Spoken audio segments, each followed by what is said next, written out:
Whew, Paimon's exhausted. Guess it's about time to head back and get some rest.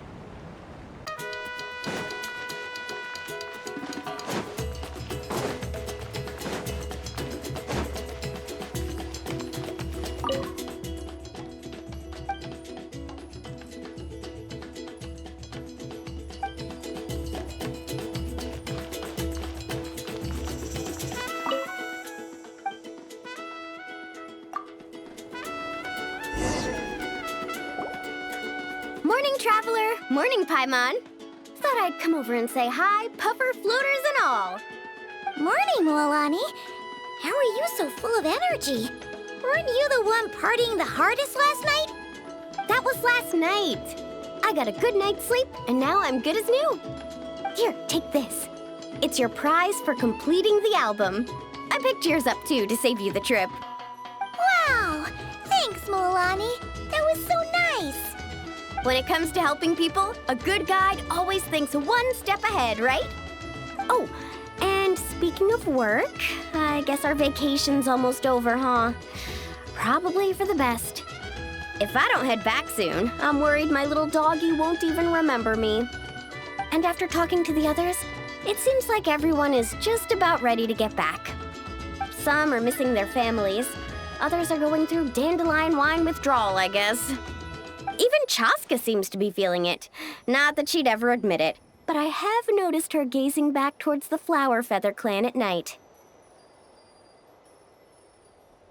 But summer's not over yet, so I say, we squeeze a few more unforgettable moments into the time we've got left. Like another group photo. Hey, how about taking one right here? After all this time, Paimon's grown kind of attached to this place. Great idea! Why don't you spruce up this wall, and I'll go gather the others. See you over at the plaza!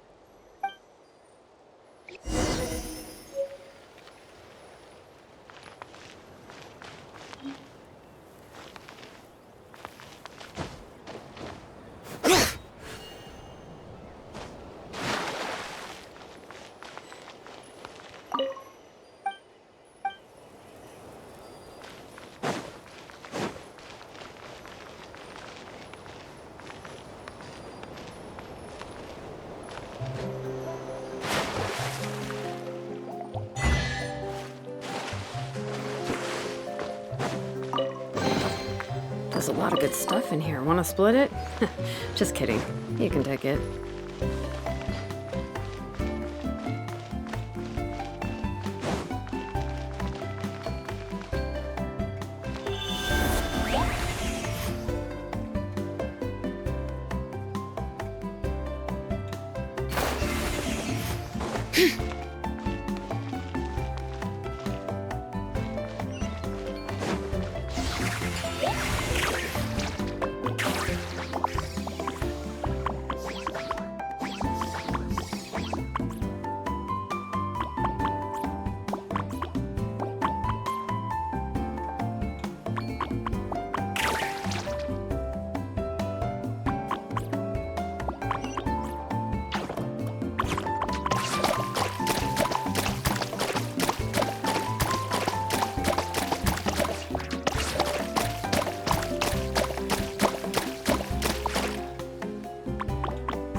Over here! We're gonna take a picture together! Oh, not bad, not bad. You're all looking full of energy this morning. Not a trace of bedhead or dark circles in sight. Whoa. You even look out for stuff like that? Well, what kind of guide would I be if I didn't pay attention to the details? Yeah, and what kind of bard would I be if I didn't appreciate a good drink? What's that got to do with anything? Somehow, though, I know exactly what he means. Do you really think that? Or are you just playing along to keep Tone Deaf Bard happy, too? I see no harm in a bit of nonsense. Here, put on this Asha headband. It's a souvenir from the rest of us.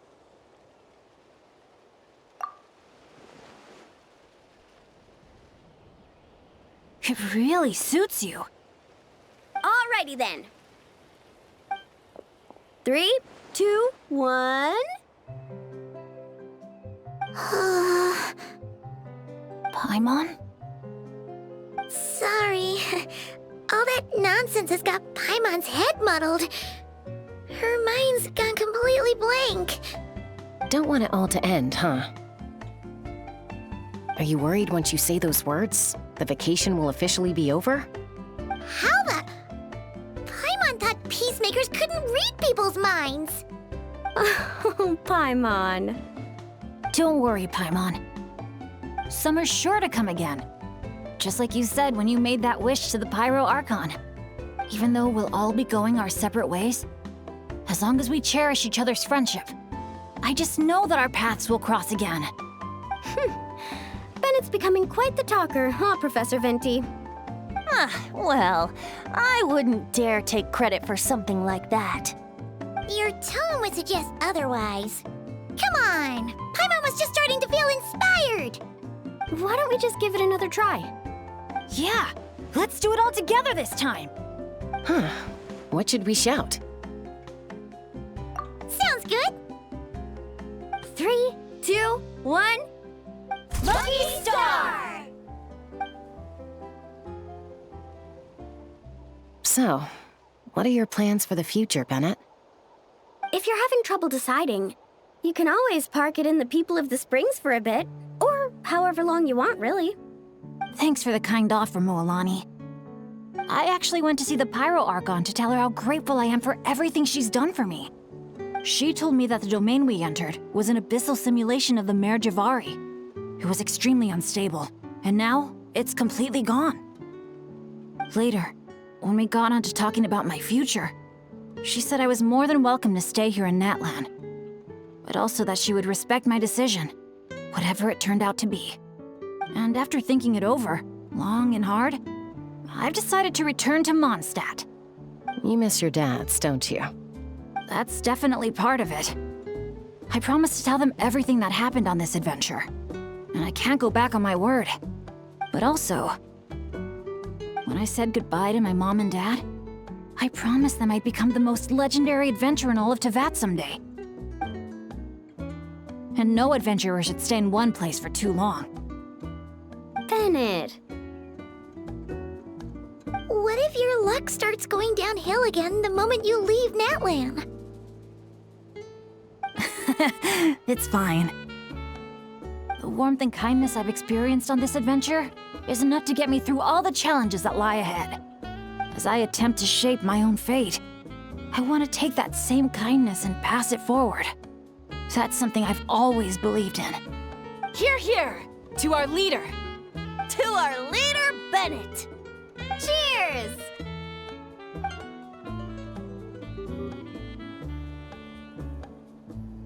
Oh, this is gonna be another all-nighter, isn't it? The fun never stops. Who's up to perform next? Bennett's almost fallen asleep several times now. No. I can still keep going. Go get some rest now, guys. And seeing as you've still got the energy, I'll leave the cleanup to you, Mualani. Huh? Why me? Traveler, perhaps you could join me for a walk? I know a great spot.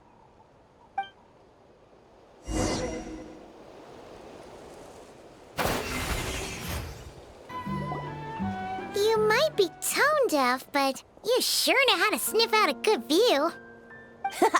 Glad you like it. Some stories aren't meant for the birds, only for the stars high in the sky. More like a story that begins with time itself. Long, long ago, time began to write the story of this world. To her, all living beings were equal, both in their value and in significance. Like an ancient scroll, she engraved upon her memory all people, all events, all encounters, and all farewells. Back then, as an animal spirit, I had a chance encounter with time at the Thousand Winds Temple. Hearing my wishes, she entrusted me with fragments of her power and authority.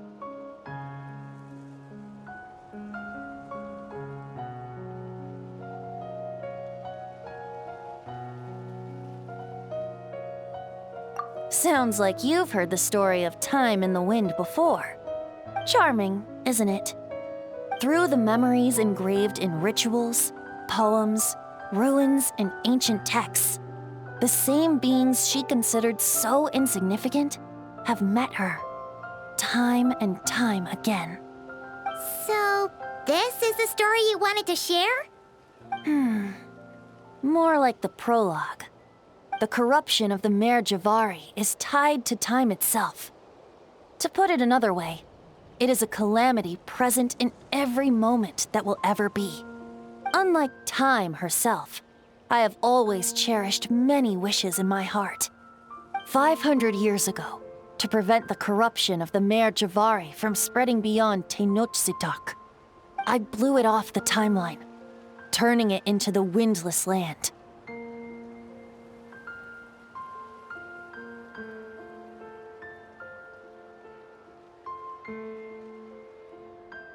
Oops, seems like I may have confused you.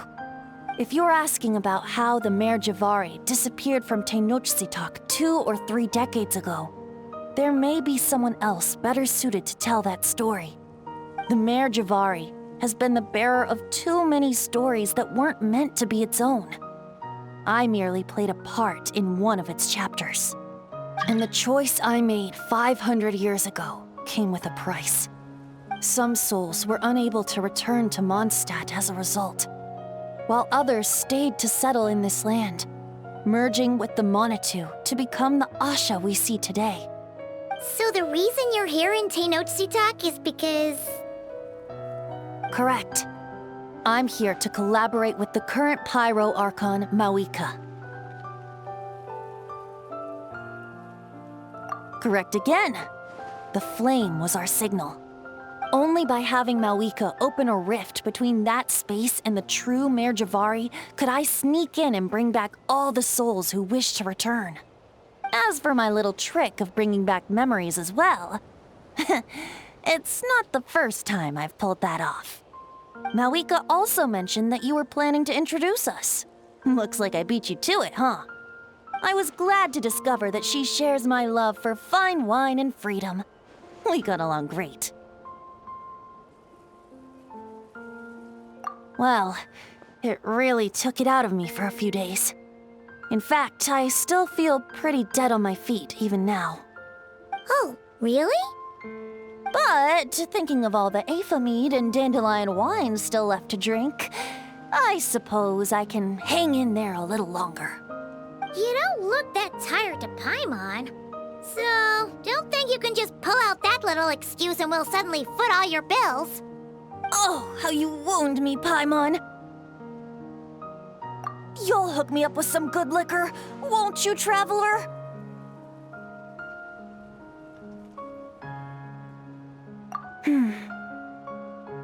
I suppose to protect Mondstadt, and that everyone who wishes to stay there has the freedom to choose their own path.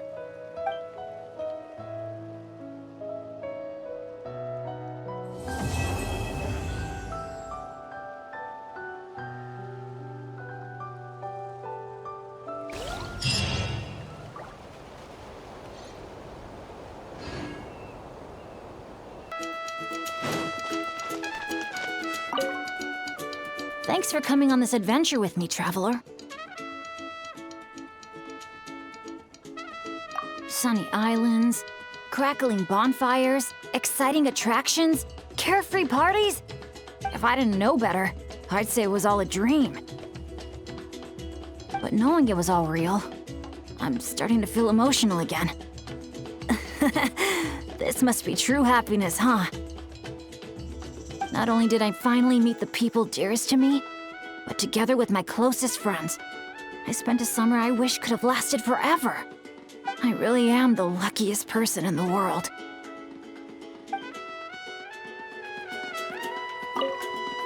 Thanks for coming on this adventure with me, traveler. I picked out gifts for my dads and everyone back in Mondstadt. I was convinced my bag would be big enough, but I ended up having to buy another one just to squeeze everything in. I also picked up a bottle of concentrated honeydew.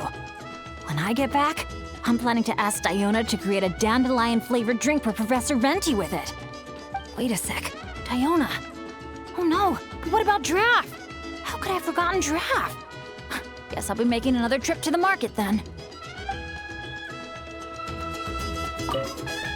Thanks for coming on this adventure with me, traveler. Oh, those guys. To tell you the truth, I was really worried when Mr. Aoife first asked for my help. As I told him, I could never hope to pull off Mona's whole hydromancy thing, and I'd no doubt cause trouble if I even tried. But then he said, as long as you can wave a stick around, we're good, bro. And told me he'd handle the rest. I heard things got really lively afterwards. I'm happy for them. And for Kukuku, too. Thanks for coming on this adventure with me, traveler. Safe travels to you, too. I'll be looking forward to the day we bump into each other again on another adventure.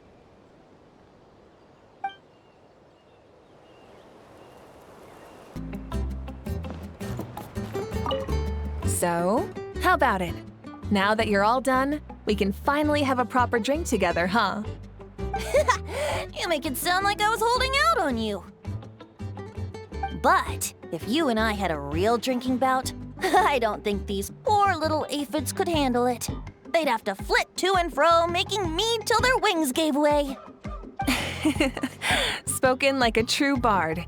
That impromptu toast you gave just now was spot on, too. For happiness and freedom. Couldn't have said it better myself. That's exactly what we all need right now. You must have been to your fair share of banquets in Mondstadt, huh? Of course! They don't call it the City of Wine and Song for nothing. Besides, without being able to come up with a decent toast, how else might a humble bard earn themselves a regular supply of free dandelion wine?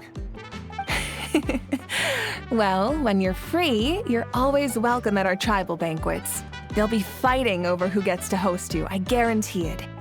Just so you know, they can get pretty rowdy. Banging, stomping, belting out off-key drinking songs, stuff like that. You wouldn't mind, would you? Of course not. That sounds like great fun. If only our two nations could throw a joint banquet someday. Oh, great idea. I'll make sure to load up a few extra barrels of Aether for the occasion. As it happens, the Collective of Plenty recently launched a new drink called a Canepa Cano. I'll make sure to bring some for you and your friends to try out too.